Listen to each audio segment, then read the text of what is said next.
years, only the US and British navies had the ability to launch Tomahawk cruise missiles. But thanks to China acting like it wants to take over the Pacific, Australia can fire them too. The HMAS Brisbane, a Royal Australian Navy Hobart-class destroyer, is taking part in what the RAN dubbed an interchangeability deployment. It's happening off the coast of California, and that's where the RAN joined the history books as one of 3 nations to launch a Tomahawk land attack cruise missile from a naval vessel, or launch one at all. The Tomahawk struck a land-based target, and in doing so, Australia's Deputy Prime Minister says it showed the strength of the alliance between the US and Australia and will also change the calculus for any potential aggressor so that no state will ever conclude the benefits of conflict outweigh the risks. So what makes the Tomahawk so special? Well, for starters, its range. The powerful engine in the back and these wings means that the cruise missile can hit targets up to 1,000 miles away, probably further. 1,000 miles is just the published known range.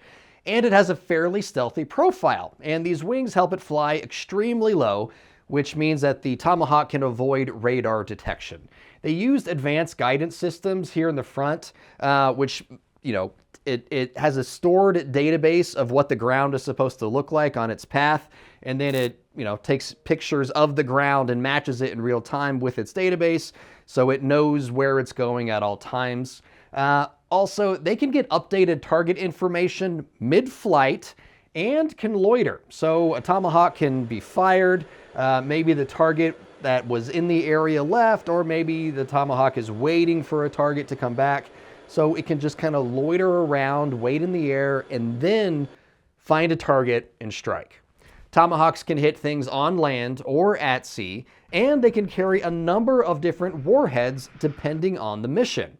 Australia is buying 200 Tomahawks, which will of course be deployed on the Hobart-class destroyers, but also on Australia's nuclear-powered submarines, which have yet to be built but are a part of the AUKUS defensive agreement between the US, the UK, and Australia. We've reported on AUKUS a bunch before, so if you want more details on that agreement, check out our archives, straightarrownews.com. Just search for the word AUKUS. While the club of Tomahawk-toting navies sits at 3 right now, it will soon include a 4th, Japan. The Japanese Self-Defense Force is going through plenty of its own changes because it also doesn't want to see China take over the Pacific. So among the many weapons procurements Japan signed of late is a deal to buy 400 Tomahawks.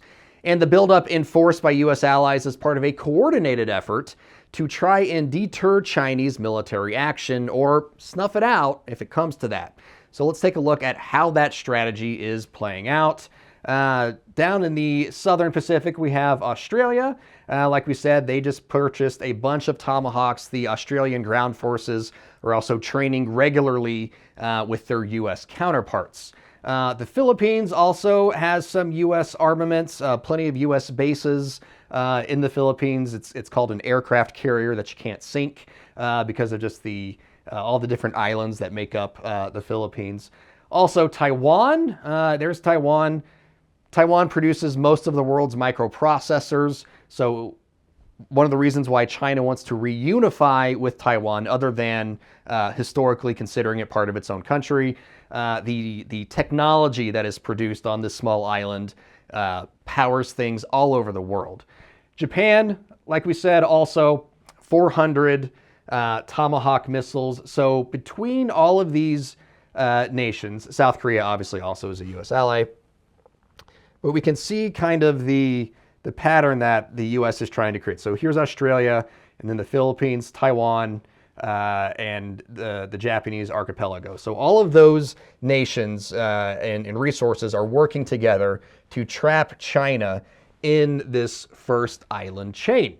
Backing all of that up is Guam, out here in the middle of the Pacific. It's a very small but strategically extremely important island. There is all sorts of US resources, US tech, space-based technology to monitor weapons systems and everything. There's obviously a lot of resources being put into the island of Guam as well, to just kind of back up and help coordinate any sort of attack that may come from China. By arming themselves to the teeth, U.S. allies in the Pacific are hoping to show the Chinese any fight they want to start isn't worth fighting. For Straight Arrow News, I'm Ryan Robertson. For more reporting like this, be sure to download the Straight Arrow News app today or log on to san.com.